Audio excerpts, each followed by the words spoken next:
Buenos días con todos. Tenemos la oportunidad de poderles contar un poco del evento que tuvimos ayer en la mañana. Ayer en la mañana, como parte de estos encuentros, tuvimos un foro de jóvenes y sociedad civil. Convocamos a más de 250 jóvenes de distintas organizaciones, de una gran diversidad de perfiles. Tuvimos aproximadamente 40 jóvenes extranjeros acá representados. Estuvieron jóvenes de Brasil, de México, de Colombia, incluso por ahí me parece haber visto a alguien de Canadá, de Holanda. Y también tuvimos gran diversidad de gente de Perú y de provincias. Tuvimos 40 jóvenes aproximadamente de provincia, incluyendo gente de Tacna, Arequipa, Cusco, Puno, Trujillo, Piura. Entonces, todos ellos nos han permitido conversar sobre un sinfín de temas y que lo hemos resumido en 4 talleres que trabajamos a profundidad.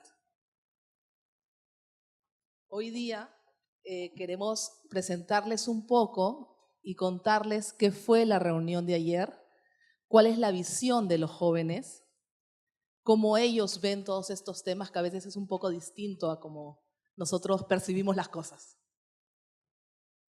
Entonces, empezamos. Empiezo con, si les parece, empiezo con Amaralina.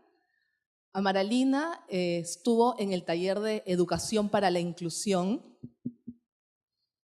y muchos de los temas que se tocaron, porque el tema de educación es muy amplio, hubo mucha discusión sobre el tema de educación inclusiva y el tema de diversidad. Entonces, me gustaría, Amaralina, si nos puedes contar un poco sobre cuál es ese sentido de los chicos, cuál fue su visión sobre el tema. Vale, muchas gracias, Charo. Es un gusto estar aquí con vos. Primeramente, me encantaría agradecer por la invitación hecha por Fundación Generaciones, aquí con la persona de Leo Voigt. Y estoy aquí también representando la Fundación Mauricio Siratsky Sobrinho, que es una fundación que trabaja con el tema de la educación en el sur de Brasil. Bueno, ayer tuvimos una discusión muy rica sobre la educación, pero primero me gustaría colocar cuál fue nuestro objetivo. Primero, promover un espacio para la reflexión y el debate sobre la educación como herramienta necesaria para la construcción de sociedades inclusivas e equitativas en Iberoamérica. La primera cosa que quiero decir es que fue una reflexión, una discusión muy rica, que tantos temas fueron puestos por los jóvenes que estaban con nosotros, que creo que puede hacer algún malo en olvidar alguna cosa a decir. Entonces, si alguien en la audiencia se pone alguna cosa que yo esquecí, por favor me grita y diga, no, Amara, estáis como bromando, estáis haciendo alguna cosa errada. Pero vamos lá. Tenemos algunos apuntes sobre las cosas que hemos discutido ayer. Por primero, creo que lo más grande que salió es que los jóvenes ven la educación como algo que va allá de la escuela. No estamos hablando solamente de la metodología, de lo desarrollo cognitivo, estamos hablando de valores, de construcción de valores ciudadanos y valores humanos. Esto estaba muy puesto en muchas intervenciones con todos nosotros panelistas que hablaron como la educación como herramienta ha salvado vidas de niños y jóvenes, pero más que eso, ¿cómo podemos corregir desigualdades y cómo hacer una sociedad más respetuosa e igualitaria por lo medio de la educación? ¿Cómo tenemos que empezar a desarrollar valores humanos y ciudadanos desde muy chiquitos para que este respeto sea algo muy natural para todos? Entonces, una cosa que se pone muy junta en ese taller fue la discusión de que la inclusión no está solamente diciendo sobre las discapacidades. Estamos hablando sobre muchos tipos de inclusión. Estamos hablando sobre de respeto que dicen a ver con género, con las opciones sexuales, con el color de la piel, con los pueblos indígenas. Estamos diciendo de todas las personas, de las poblaciones que de algún modo están alejadas de nuestro sistema, están como puestas fuera de las políticas públicas o fuera de lo padrón, entre muchas comillas, normal. Bueno, esto se empezó muy claro en el panel, ahí se ponen muchas discusiones. La primera también, una cosa muy buena que se fue dicho, es sobre las políticas educativas.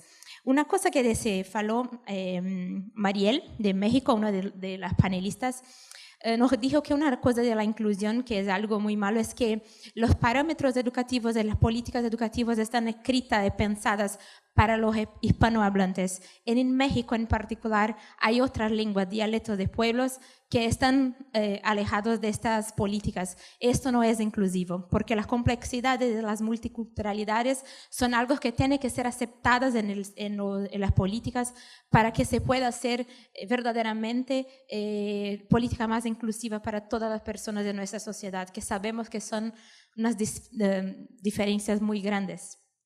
Entonces eso se pone también aquí en nuestro foro, se coloca porque somos luso hablante, hispanohablante, y cómo tenemos una intersección para esto, para crear un ambiente común para el cambio de idea, para el cambio de reflexiones.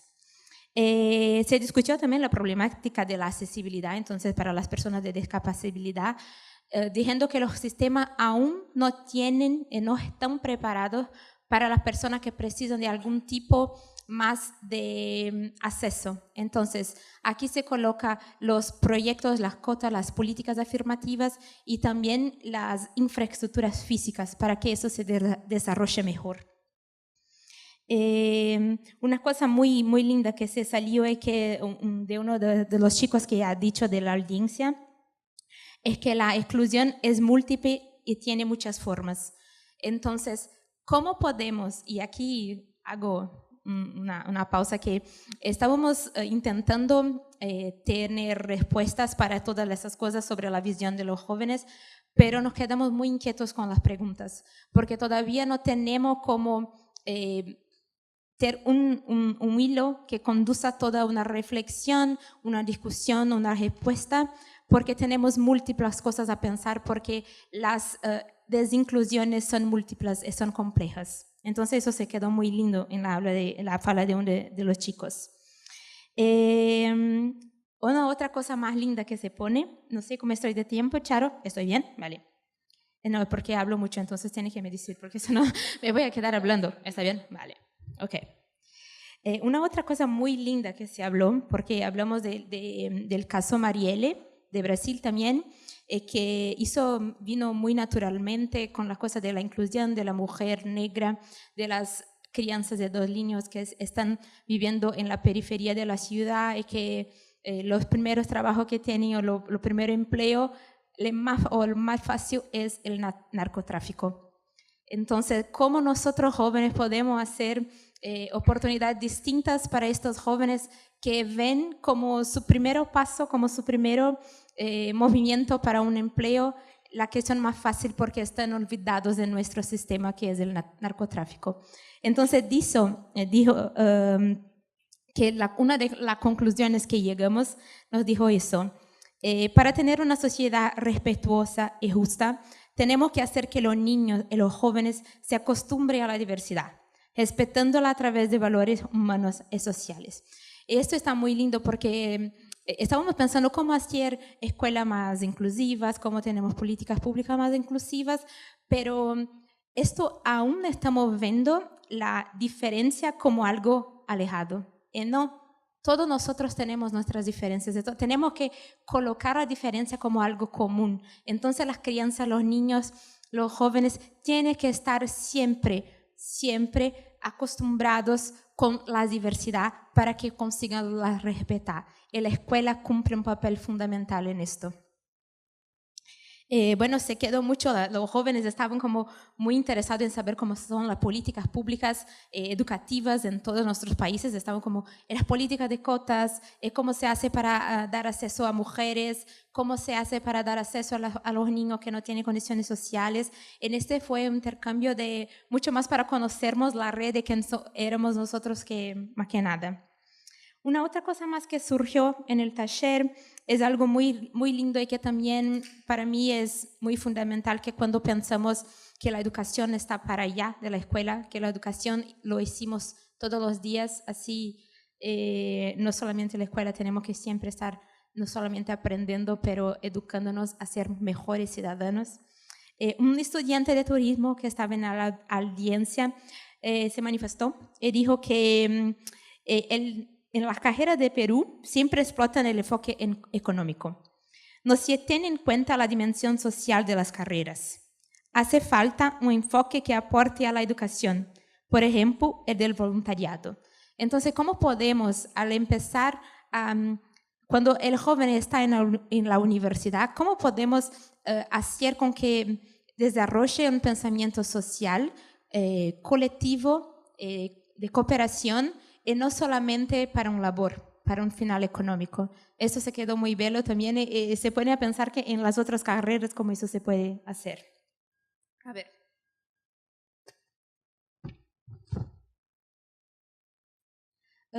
Alguna otra cosa más que dijeron es sobre las evaluaciones. Una chica habló sobre el PISA, el examen internacional sobre la educación, y o que nosotros, ella era de Perú, si no me engano, él nos dijo que el Perú está en un nivel muy bajo en dicha evaluación.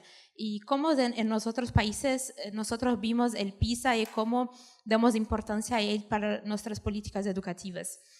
Bueno, después de algunos cambios llegamos a, no sé si a una conclusión, pero algo que todo el mundo se pone a concordar con la cabeza en la audiencia, es que el PISA, cómo se pone las escuelas en las naciones como una caja.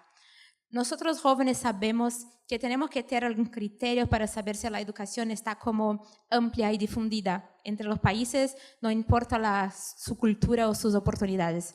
Pero lo que nos pareció es que muchas veces el PISA o las evaluaciones internacionales o mismo las nacionales no están aptas a decir si nuestros estudiantes de nuestras escuelas están bien preparadas para enseñar a los alumnos, porque no están dejando para afuera alejadas las cuestiones contextuales de los pueblos y las cuestiones culturales. Entonces eso se quedó como una pregunta de que estamos mirando para el punto correcto a hacer una evaluación de la educación. Se quedó con una pregunta, no tenemos la respuesta ahí aún. Marilena, creo que en la siguiente vuelta, me encanta, seguimos con los ejemplos. Vale, perdón. Yo digo que ahora lo hablo mucho. No, perfecto. Okay.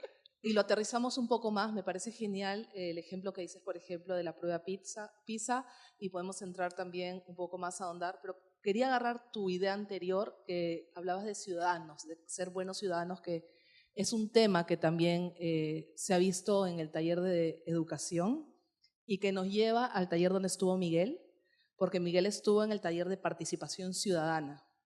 Y en participación ciudadana quería que Miguel nos ayude a aterrizar un poco más el sentir, porque se habló de distintos conceptos y que se entendía, por ejemplo, por un tema de acción ciudadana, por un tema de participación política, se habló de ciudadanía, de liderazgo de los jóvenes. ¿Cómo aterrizaron en el taller esos temas? Primero, darle las gracias a los organizadores del evento por la invitación a poder compartir la experiencia y hacer parte de las conclusiones del taller de participación ciudadana que tuvimos ayer con los jóvenes. De igual manera que la compañera, si de pronto se me escapa algo, entonces pido por ahí ayuda al público. Y sí, en particular hubo un gran debate álgido sobre la participación política, pero para poder entender por qué existe esa percepción de que existe una apatía por los jóvenes de participar políticamente, primero me gustaría compartir algunos elementos que estuvimos conversando ayer en el taller, y uno de esos es que definitivamente existe una instrumentalización de los jóvenes en muchos espacios y finalmente son utilizados para la guerra, son utilizados para validar algunos espacios. Entonces quisiéramos decir que y hay un gran discurso de que los jóvenes son el futuro, que no sé qué cosa, que los jóvenes son el camino, pero entonces cuando los jóvenes se movilizan, cuando los jóvenes se organizan, entonces los jóvenes son terroristas, entonces los jóvenes son, y hay una cantidad de improperios que caen sobre ellos. Y todo esto genera una configuración que lleva a que exista una percepción de apatía política. Finalmente, por ejemplo, en mi país, los jóvenes hemos sido quien nos ha tocado pagar las consecuencias de la guerra en ambos lados, por parte de los mismos ejércitos del Estado, así como por los grupos insurgentes. Esto genera finalmente que cuando los jóvenes quieran tener algún tipo de participación política y reciben este tipo de estigma, entonces se genera un miedo a poder hacer un ejercicio político. En Perú en particular nos estaban comentando los compañeros que una de las problemáticas es que si bien hay institucionalizado algo que es la cuota joven en las elecciones para las municipalidades y esto, pues los partidos políticos finalmente utilizan este mecanismo, pero es como una instrumentalización y escogen a jóvenes a los cuales puedan, o jóvenes que son manipulados, jóvenes para desarrollar su proyecto político, etcétera. Entonces, este miedo de la violencia y esta corrupción, pues finalmente genera un mensaje hacia la comunidad juvenil de que el que participa o es corrupto o el que participa en política es violento o es un terrorista. Y eso también termina vendiendo un mal concepto de la política. Y para nosotros los jóvenes y en general, la política no debería ser solamente una participación partidaria, sino que la política en el campo juvenil entonces se entiende en este momento como ese concepto errado de participación partidaria, pero nosotros más bien proponemos que la política puede ser un ejercicio también de transformación cultural, puede ser un ejercicio de expresión artística, puede ser un ejercicio de trabajo comunitario, puede ser un ejercicio de estar ahí acompañando a las comunidades y velando por las garantías que requieren estas y el trabajo que necesitamos hacer para que nuestras comunidades y territorios se desarrollen. Todo esto, digamos que está configurado así también porque ayer conversamos un poco, existe también especie de una hegemonía, existe unos paradigmas que nos han venido inculcando desde hace mucho tiempo. Entonces existen unos paradigmas éticos, unos paradigmas políticos, unos paradigmas ambientales con los cuales nosotros no estamos de acuerdo y queremos aceptar la invitación que nos hacía, por ejemplo, la compañera venezolana que hablaba esta mañana sobre ser disruptivos. Nosotros también queremos poder alejarnos de ese paradigma ético de la política que está implantado ahorita mismo en muchos de nuestros países, que existe un ejercicio corrupto de la política. Nosotros no estamos de acuerdo con el desarrollo de esto, no estamos de acuerdo con que la verdad sea un valor que se atropella así de esta manera como se viene viendo incluso en casos como nos están comentando los compañeros peruanos. Ahorita hay un tema de unos audios, no sé, esa política y esos paradigmas éticos que están implantados y pues para nosotros no nos resulta atractivo participar en un ejercicio político lleno de ese tipo de paradigmas. Por eso lo que nosotros estamos planteando es poder hacer un ejercicio de romper ese tipo de paradigmas, y en eso consiste poder generar unos quiebres y poder aceptar también el llamado que nos hacía mi coterráneo Humberto, que nos hablaba de que la participación política debe estar en el sentido de poder tener un camino hacia la dignidad humana y hacia el respeto a la naturaleza. Y es algo que en lo que estábamos coincidiendo nosotros los jóvenes. Estamos de acuerdo con que si el ejercicio político va en ese camino, pues obviamente no va a existir una percepción de apatía para los jóvenes. Ahora, ¿cómo hacer esto? ¿Qué veníamos conversando? Y una de las experiencias, y hay varias experiencias ahí importantes, es de hacer un trabajo local y un trabajo comunitario. Finalmente somos los jóvenes en los territorios los que ayudamos a desarrollar estas organizaciones de base, porque definitivamente esta es la base de este sector. Y las organizaciones no pueden ser solamente el complemento del Estado. Las organizaciones tienen que ser, como decían en el panel anterior, quien guíen a ese Estado a desarrollar las políticas necesarias para superar las contradicciones que se dan en los territorios. Y eso también se hace a partir de la construcción de liderazgo, y es muy importante eso.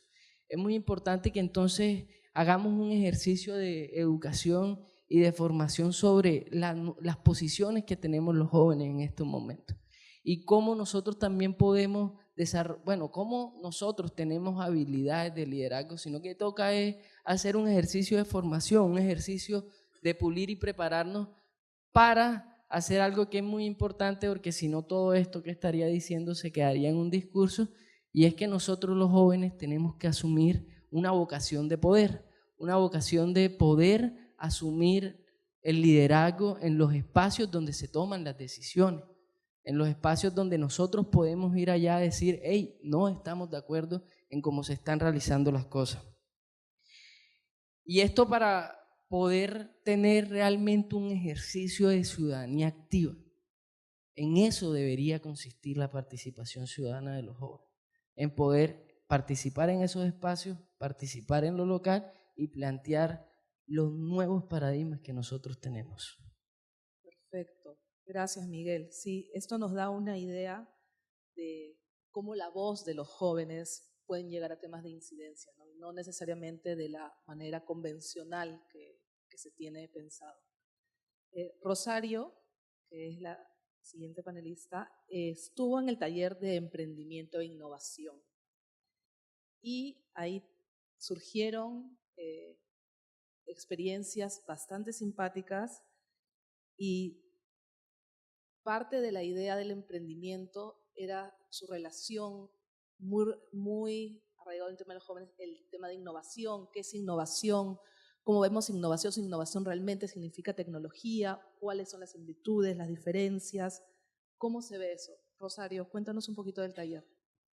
Muchísimas gracias. Y también muchísimas gracias a todos los que están aquí escuchando a este grupo de jóvenes. En el taller, en el panel donde nosotros estuvimos de innovación y emprendimiento, fue bastante interesante porque estamos hablando en este mismo espacio de cómo generamos incidencia, pero cuando hablamos de emprendedores hablamos de acciones, ¿no? Hablamos de chicos que de repente a partir de la necesidad o de una experiencia personal, tenemos por ejemplo a Cristian que nos acompañó de Beco Fashion, que hace zapatillas, que tiene la suela que es hecha de caucho natural de los árboles del Amazonas. Y que trajo esta idea porque se fue al Amazonas y se dio cuenta de la problemática y dijo, ¿cómo me involucro y qué hago? Entonces, el emprendimiento desde el deseo, la necesidad de cambiar contextos determinados que no nos gustan, con los que no nos sentimos cómodos y con los que queremos hacer algo distinto. Entonces, de ahí partimos ayer en el tema del emprendimiento. Fue bastante interesante porque nosotros pensábamos también en el tema disruptivo, no simplemente pensar en generar emprendimiento, sino cómo este emprendimiento puede beneficiar la vida de otras personas. Cómo a través de este emprendimiento, no necesariamente emprendimientos con fines lucrativos. Eso es muy importante, porque muchas veces los emprendedores son tomados en cuenta como aquellas personas que solo tienen emprendimientos con fines lucrativos. Cuando hablamos de emprendimientos sociales, cuando hablamos de innovación social, hablamos también de las formas diferentes, disruptivas, de generar dinámicas sociales, por ejemplo. Formas disruptivas, diferentes de generar diálogo entre diferentes actores, por ejemplo. Formas disruptivas y diferentes de generar o de promover educación de calidad desde la cultura, de promover, de generar ciudadanía activa desde el arte, ¿no? De generar una empresa a través de la protección de los bosques. Entonces, nosotros cuando hablamos de innovación, estamos viendo el universo, no estamos viendo el planeta Tierra, estamos yéndonos más allá, estamos viendo otras galaxias, y de hecho hablábamos de los Jedi y que nosotros nos sentíamos como los Jedi. No sé si alguno de ustedes vio la película La Guerra de las Galaxias, pero nosotros es cómo relacionar estos emprendimientos con la vida misma, con lo que nos apasiona, con lo que nos gusta de manera diaria. Hablamos también de tecnología. Y la tecnología para nosotros lo mirábamos como una herramienta.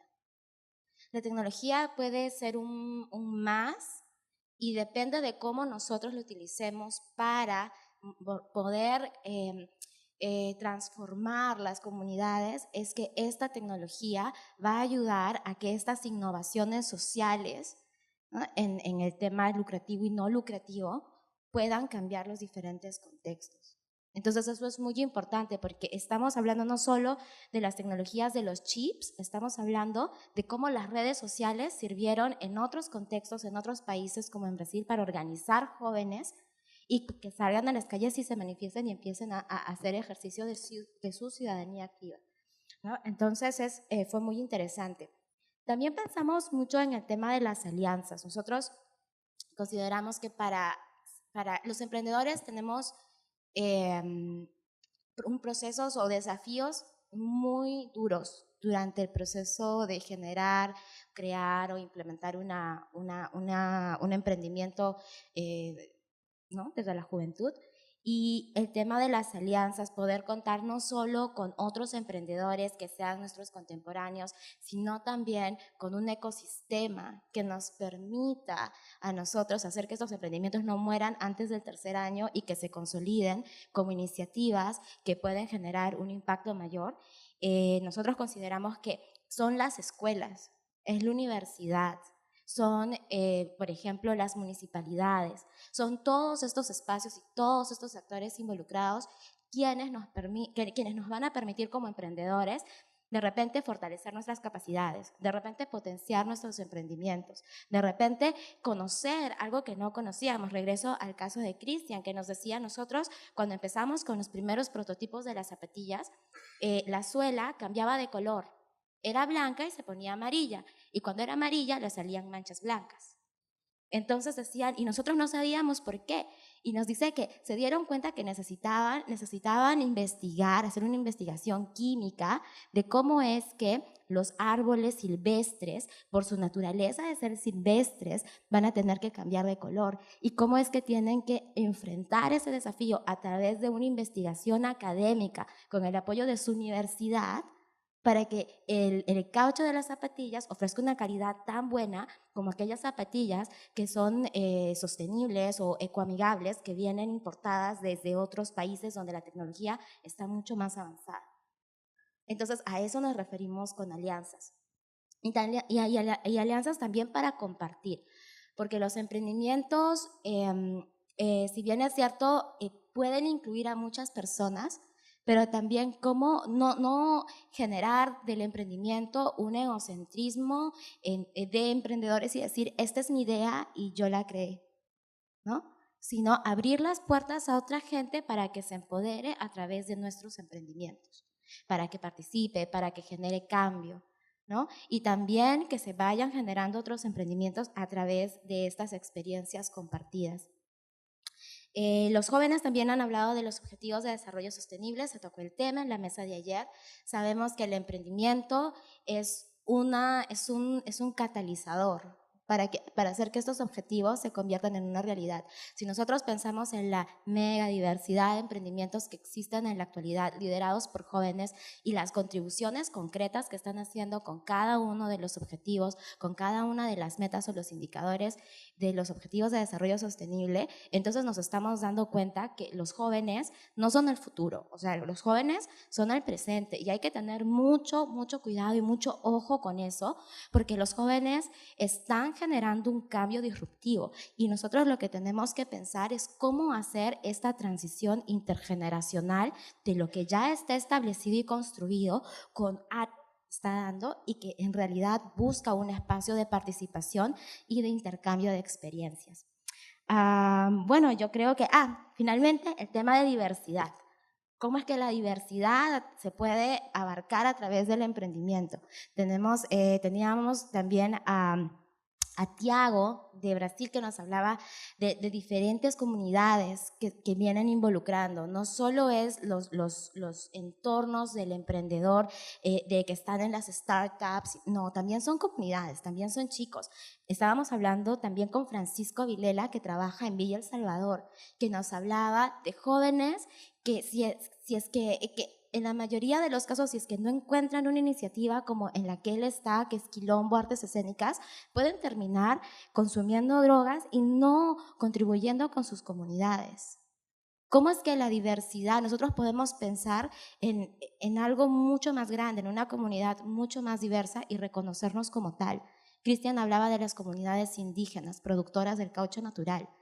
Entonces nos damos cuenta que estos jóvenes y la mesa en la que discutíamos ayer era súper alucinante, la forma en que ya el pensamiento disruptivo está instalado, ya estamos enfocándonos en un futuro, ya estamos involucrando y movilizando gente, y cómo es que nosotros consideramos que el emprendimiento puede en realidad cambiar el mundo. Perfecto, gracias Rosario. Ahora, tomando en cuenta lo que dicen que los jóvenes no son el futuro, sino son el presente, Sagrario estuvo en el taller de empleo y gestión de carrera. Y en el presente, los jóvenes encuentran varias limitaciones que conversaron en este taller. Agradecería mucho a Sagrario que nos cuente un poco, por ejemplo, de las barreras de acceso que se discutió mucho, tengo entendido, y la necesidad de esfuerzo conjunto con otros actores, ¿no? Porque estos temas, ese tema de empleabilidad y gestión de carrera no se puede solucionar solo desde un lado, sino se necesita un conjunto de esfuerzos. A ver, cuéntanos un poco. Sí, fíjense que fue muy interesante porque en realidad fue como una catarsis para todos. Entonces, ¿y de qué me habla o de qué nos habla esto? De que al final del día es una necesidad súper sentida y latente en los jóvenes que estuvieron presentes en el diálogo. Entonces, hablamos, y solo un tema de contexto, es decir, hablar de educación, hablar de participación, hablar de incluso emprendimiento o de empleabilidad, tiene que ver también con cómo generamos las condiciones para que las y los jóvenes puedan, este ecosistema, ¿no? Cómo generamos esas condiciones, esas políticas públicas para que los jóvenes puedan disfrutar de sus derechos, ¿no? Entonces, desde ahí un poco empezamos conversando sobre algo de contexto y un poco, bueno, aproximadamente en Latinoamérica tenemos una población entre el 30 y 40% es joven.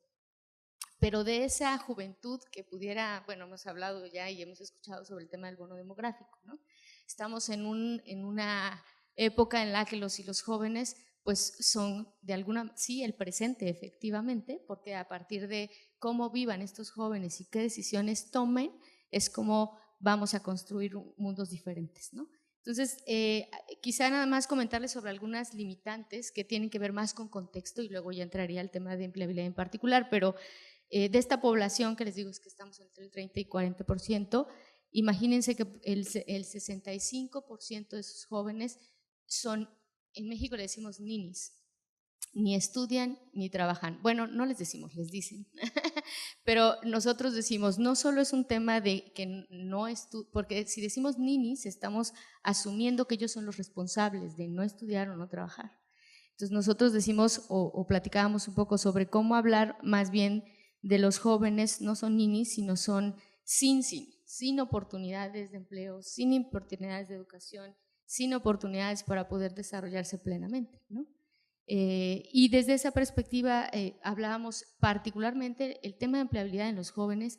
Imagínense, si de por sí ya son jóvenes que no estudian, no trabajan, los pocos que pueden llegar a trabajar, el tipo de condiciones que viven son salarios muy bajos. Son salarios que no les permiten tener no permiten, digamos, su sobrevivencia básica.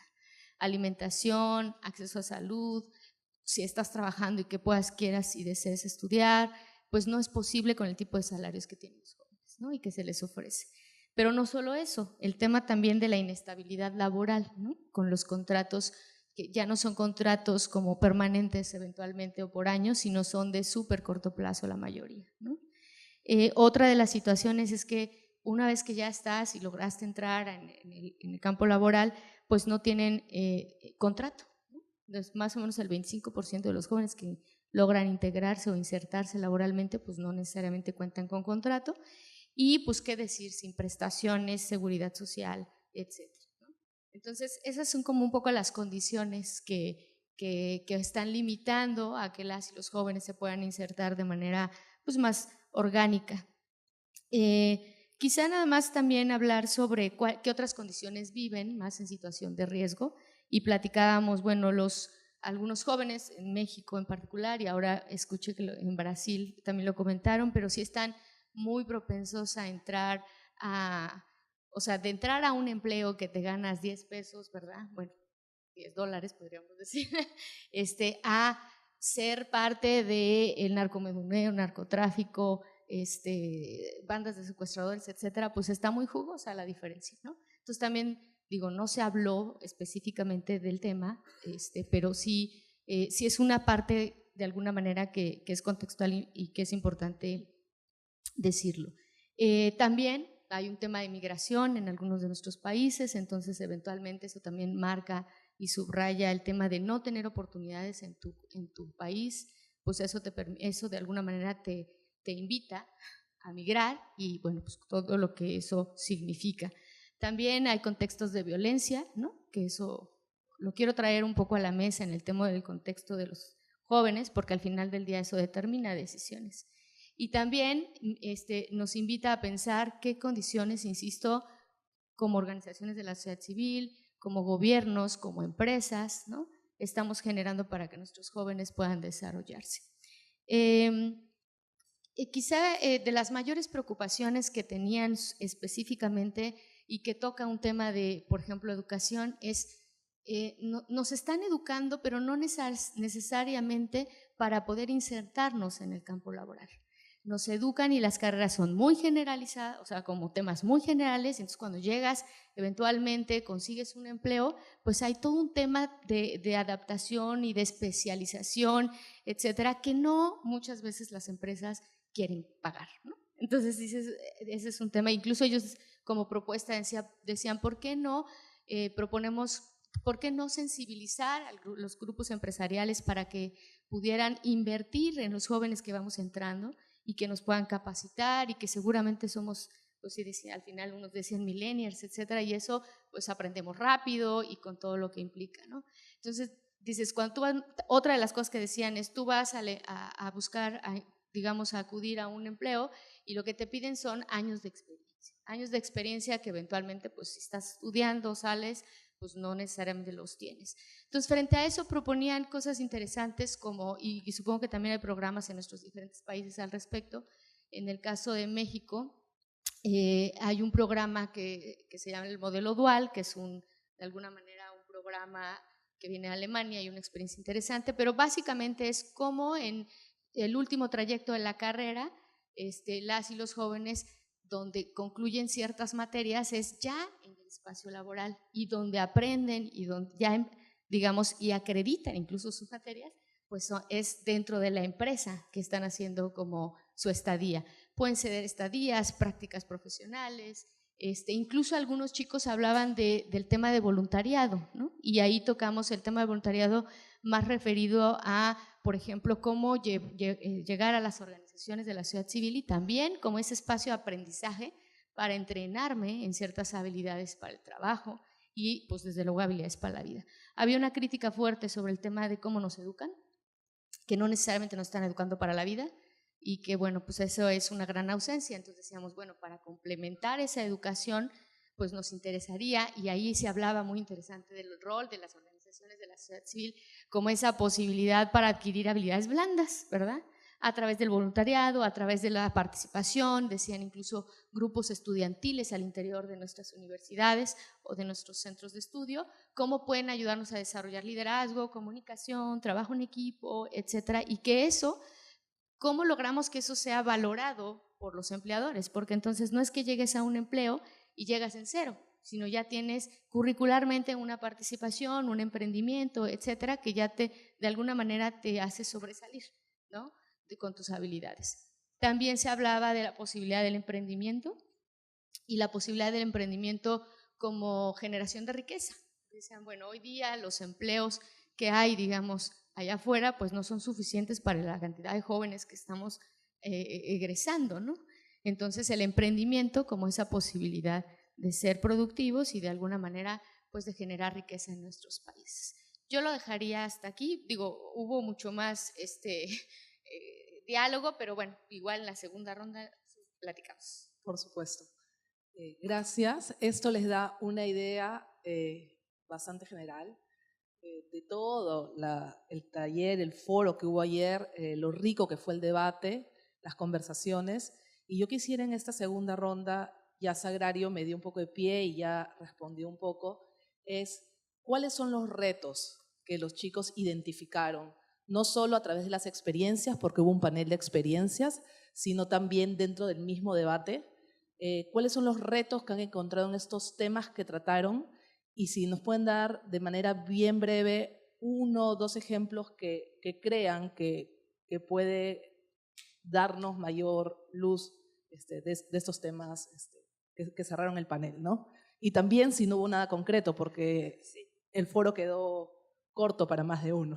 Sí, eso creo que es muy bueno de hablar porque el tiempo no alcanzó las discusiones. Cuando empezamos a las reflexiones de estar como calientes y hablar sobre cómo vamos a movilizarnos, bueno, tenemos que encerrar todo. Entonces, la primera cosa es que tuvimos más preguntas do que respuestas. Esto después, pensando un poquito sobre más, me acordó la frase de Bertrand Russell que dijo que los idiotas, el problema del mundo es que los idiotas están llenos de certezas y los expertos están llenos de dudas. Es una broma, pero bueno, los jóvenes entonces puede ser que estemos despiertos porque tenemos muchas dudas, muchas preguntas para ver cómo hacemos el cambio. En el panel de educación muchas preguntas se quedan abiertas, pero una más que se quedó un poco como Bernardo ha dicho ayer, la cuestión de cómo nos asociamos para efectivamente hacer el cambio. Al final, la última o antepenúltima pregunta, una chica nos puso la cuestión, bueno, el congreso se termina el miércoles y jueves, ¿qué pasa? ¿Sí? Porque estamos hablando sobre valores, estamos hablando sobre educación. Creo que la pregunta que se quedó es ahora, ¿qué hacemos nosotros para que el cambio, para que cuando volvemos a nuestros países, a nuestros proyectos, a nuestras organizaciones, se pueda hacer el cambio o cambiar alguna cosa, hacer una transformación en el paradigma de pensamiento de las instituciones? Bueno, entonces creo que una de las conclusiones fue que sí necesitamos ahora como jóvenes, y ahí están como, creo que somos 4 talleres, pero estamos hablando casi de lo mismo, ¿no? Los conceptos son lo mismo. ¿Cómo los jóvenes podemos asociarnos para que después de estos intercambios de reflexiones podemos efectivamente hacer un proyecto conjunto o fortalecer una red?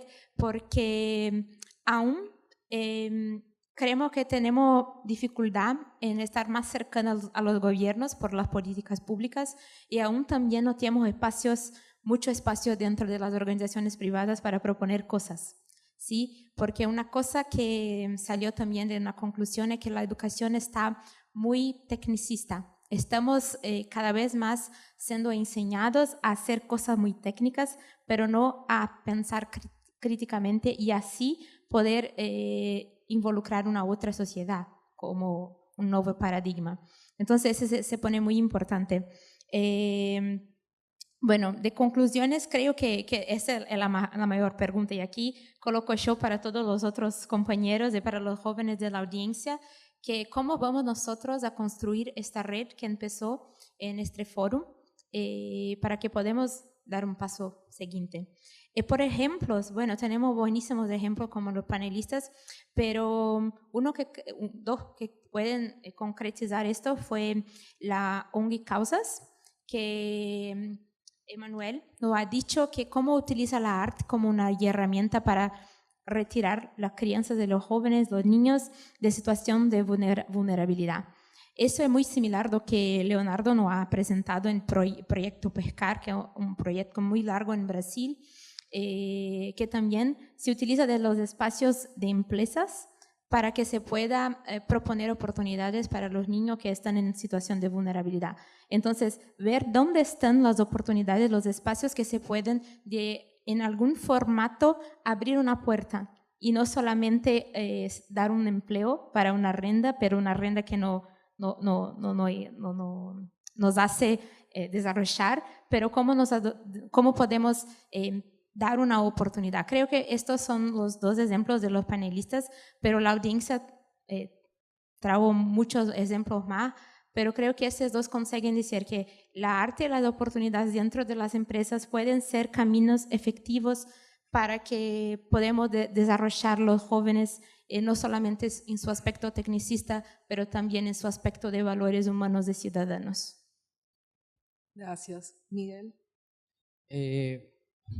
Bueno, en ese sentido, creo que definitivamente uno de los puntos que más hablamos fue, y a mí me impresionaba mucho cómo había una cantidad de procesos juveniles tan importantes y tan desarrollados y gente y jóvenes tan empoderados como compartiéndonos la experiencia. Y ahí surgía entonces la pregunta, ¿cómo poder convertir esto entonces en una oportunidad de convertirnos en una red o en algo que ayude a ese impulso? Y yo creo que, bueno, también felicitar a la organización del encuentro por la pertinencia del foro, porque, bueno, en mi taller sucedió, yo creo que en los otros también nos quedamos cortos, porque encontrarnos tantos jóvenes con tantas experiencias a compartir, y también después de esa instalación que nos dejó la cabeza andando bastante, definitivamente eso puede ser una ruta, poder generar este tipo de intercambio de experiencias y de tratar de aprender de las experiencias exitosas de otro tipo de experiencias que se vinieron a presentar acá. Yo creo que una de las cosas uno de los grandes retos y de las grandes preguntas que surgía ahí es cómo nosotros podemos superar entonces ese miedo, apatía a participar en la política o a participar en un ejercicio ciudadano. Y es una pregunta que pues no tenemos una respuesta para dar. El taller se nos quedó corto y creo que podríamos juntarnos una cantidad de tiempo y todavía no tener la respuesta, pero creo que todas las personas que vinieron y participaron en el taller se llevaron eso en la cabeza, y era cómo al regresar ellos a cada una de sus experiencias juveniles poder vencer y dar ese paso a también tener no solamente un ejercicio comunitario, sino también a tener una participación ciudadana y quizás escalarlo también a una participación en política.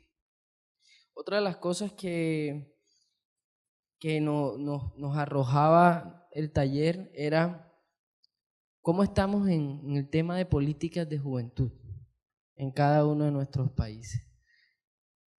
Las políticas de juventud se están adaptando a las necesidades de los jóvenes en nuestros países, porque, por ejemplo, una de las experiencias exitosas en mi país es que hay una ley de juventud y tiene una figura que se llama las plataformas municipales de juventud, que es un espacio donde se aglutinan las expresiones juveniles y a partir de ahí hacen ejercicios de incidencia política y social.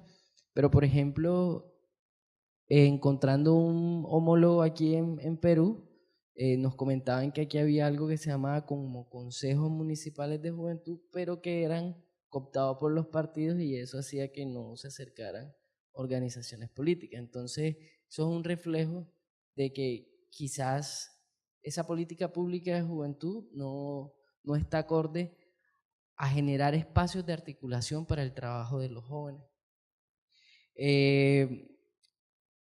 Digamos que definitivamente, y para reiterarlo, uno de los grandes retos es poder seguir haciendo los ejercicios de formación en liderazgo. Y de las experiencias que realmente hubieron muchas, y cada vez que yo escuchaba una me sorprendía más de la pasada.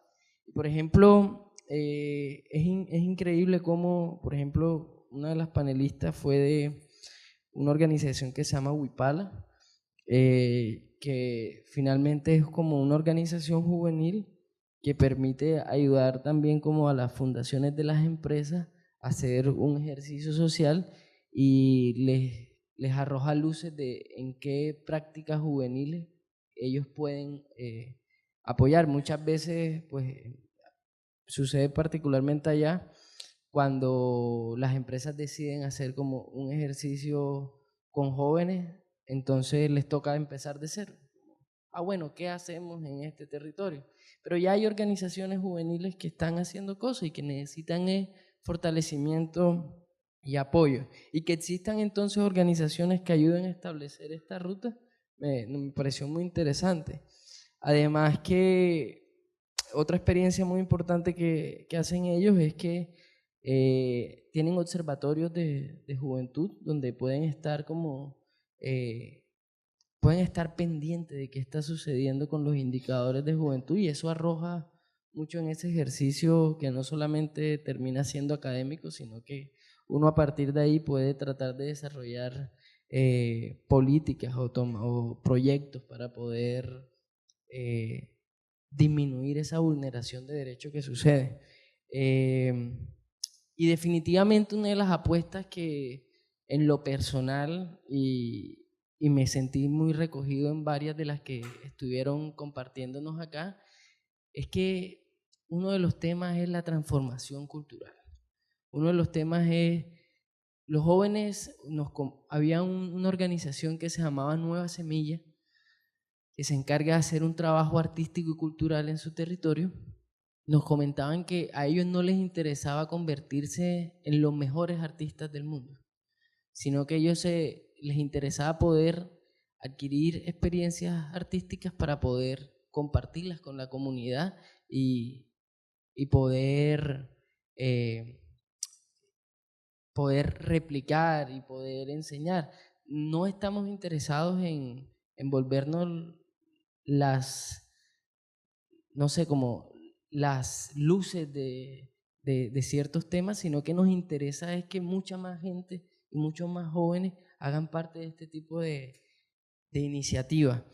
Y finalmente el reto es que este tipo de experiencias no solamente se queden en el discurso, sino que nosotros, los jóvenes, y cómo entonces toda esta gente que está aquí, todas estas fundaciones, todas estas redes, fortalecen a las organizaciones juveniles para que hagan ese trabajo local, porque es allá donde se construye ese tejido social. Y finalmente el ejercicio de la política debería ser ese: construir comunidad y construir tejido social. Y es algo que incluso los jóvenes generalmente lo hacemos empíricamente, lo hacemos porque nos nace, porque estamos ahí y nos damos cuenta que esa es una de las maneras como podemos ayudar a nuestros territorios, y creo que ese es un gran camino.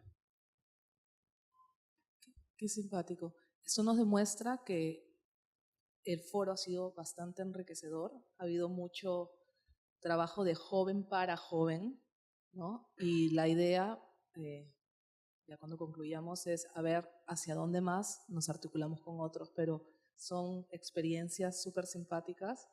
A ver, Rosario, en tu taller, ¿qué vieron? ¿Cuáles fueron los retos? Todos son muy transversales y muy generales, ¿no? de los temas. Sí, de hecho, en el tema de emprendimiento, fueron diferentes los desafíos. Por ejemplo, hablábamos de la estigmatización del emprendimiento. Cuando nos hablaba Francisco de este emprendimiento que es Quilombo Artes Escénicas, ahí les enseñan a hacer artes escénicas.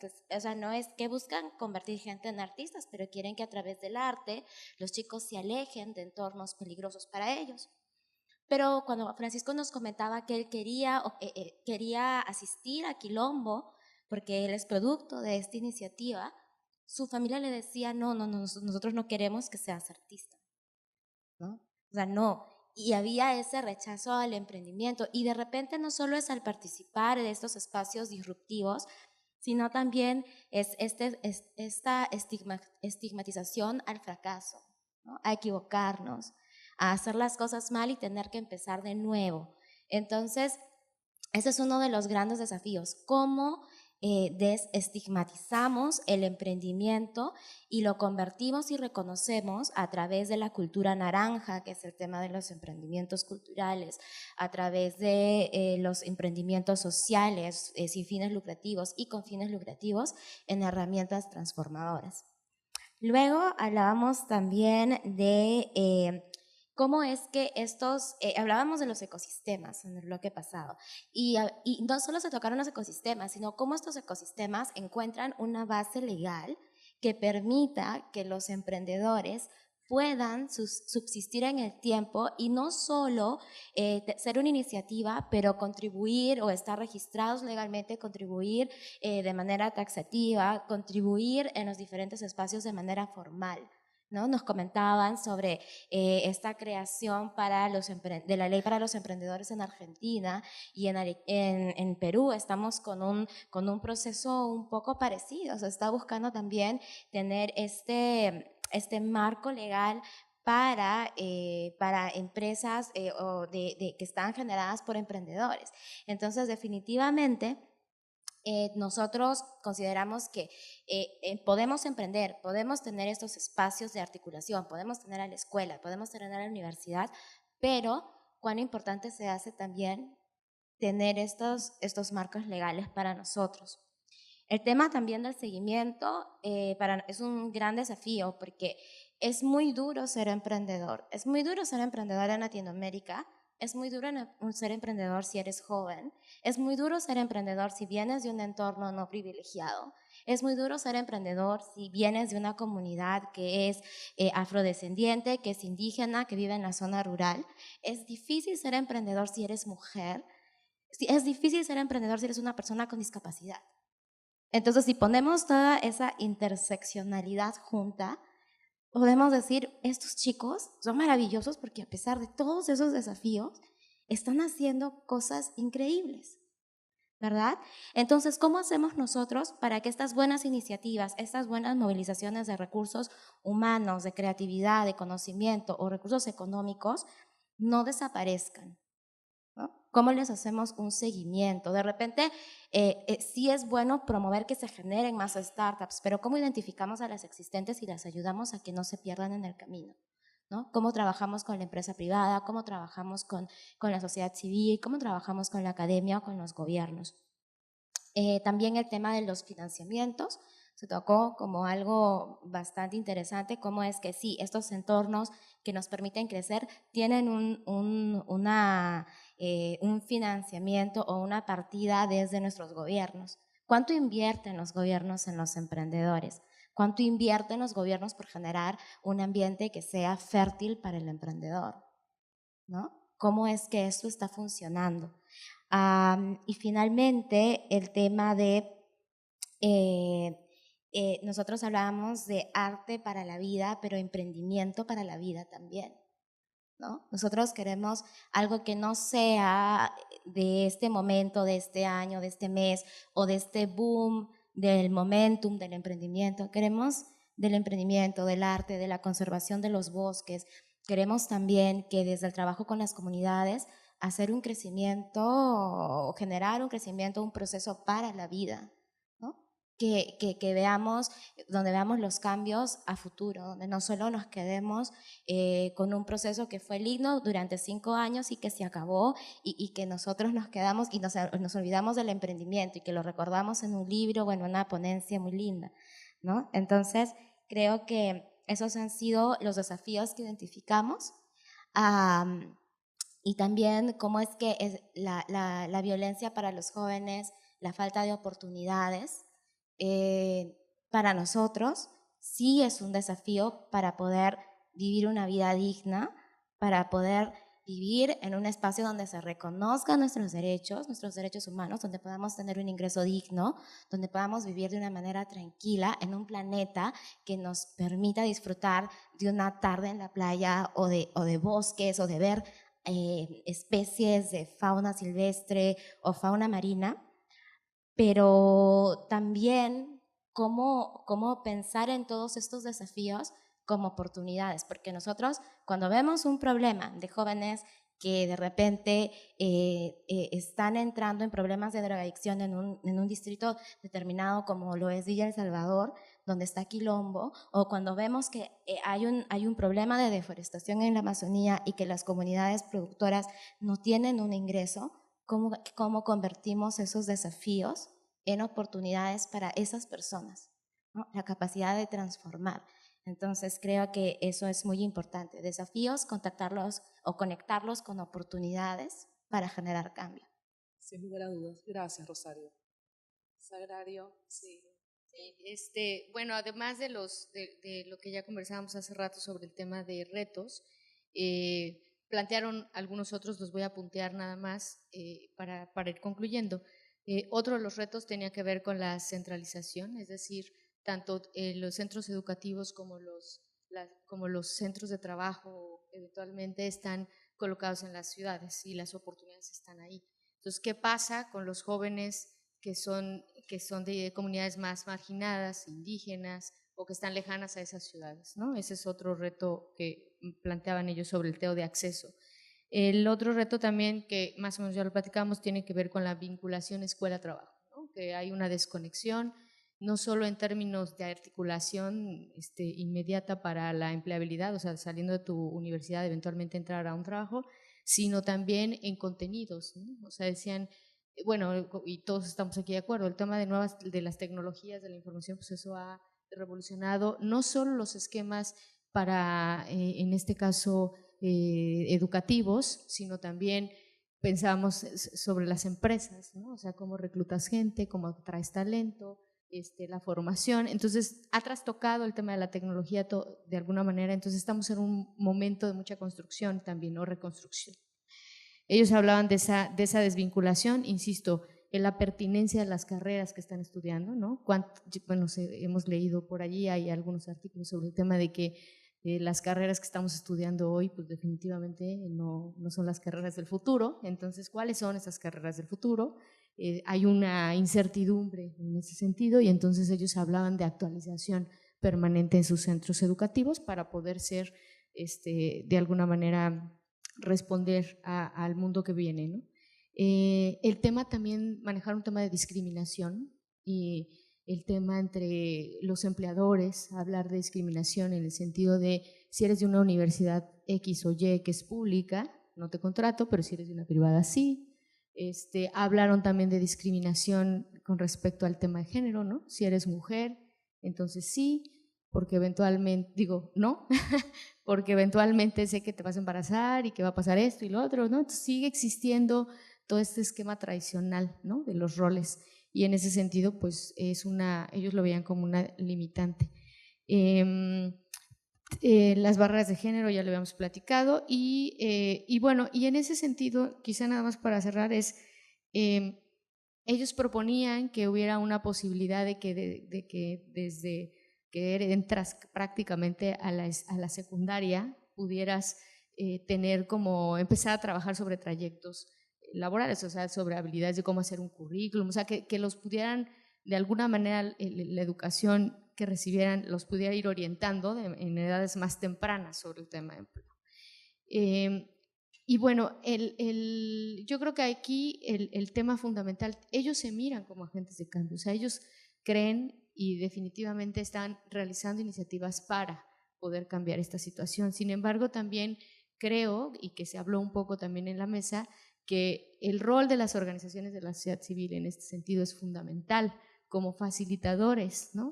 Como abridores de puertas, ¿no? No es lo mismo que llegue un grupo de jóvenes que eventualmente son los revoltosos, estigmatizados, etcétera, a una organización junto con ese grupo que pudiera ir abriendo puertas para, ¿no? Y en ese sentido, ellos sí se asumen como agentes de cambio que pueden cambiar las situaciones, pero también requieren de las alianzas, ¿no? Organizaciones de la sociedad civil, empleadores, etcétera, ¿no? Y hablaban de la relevancia que puede tener estas alianzas para incidir en política pública, porque eso es hablar ahora sí que de un cambio más sistémico, ¿no? Entonces, me pareció fundamental, bueno, yo desde luego me voy para jóvenes constructores de la comunidad y para México, desde luego, con ese encargo, ¿no? Decir, a ver, jóvenes constructores, ¿qué estamos haciendo en políticas públicas para realmente cambiar desde una situación más sistémica este país y mejorar las condiciones de los jóvenes, pero a partir de generar las condiciones, ¿no? Entonces, en ese sentido, creo que todos los que estamos aquí, que estamos trabajando con jóvenes o incluso con otras poblaciones, el tema de incidencia se vuelve fundamental para lograr el cambio social. Gracias, Agrario. Bueno, creo que esto ha sido una muy buena muestra, de hecho una muestra de lujo de lo que se ha hablado en el foro. Han habido mucha demostración de la fuerza de los jóvenes de trabajar, de que están ávidos de demostrar lo que pueden hacer y de articularse, de crear alianzas. Agradecemos a los encuentros iberoamericanos de la sociedad civil y creo que esto es una puerta para ellos para ver hacia dónde continuamos. El foro para los jóvenes es un inicio, es una oportunidad y lo dejamos abierto a que la oportunidad continúe. Muchas gracias.